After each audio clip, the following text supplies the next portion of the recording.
Gitu dong.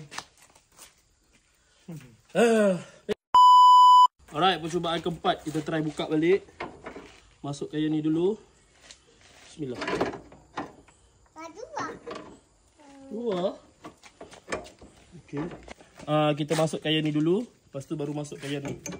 Tengok masuk tak masuk. Gitu dong. Sini. Maksudnya percubaan keempat. So first kali korang nak buat ni kena hati-hati. Sebab bengkel tak ajar korang. So korang kena naikkan tu dulu. Okay. Tongkat tengah. Lepas tu masukkan yang ni. Step kedua dia. Step ketiga masukkan dia terus. Alright guys.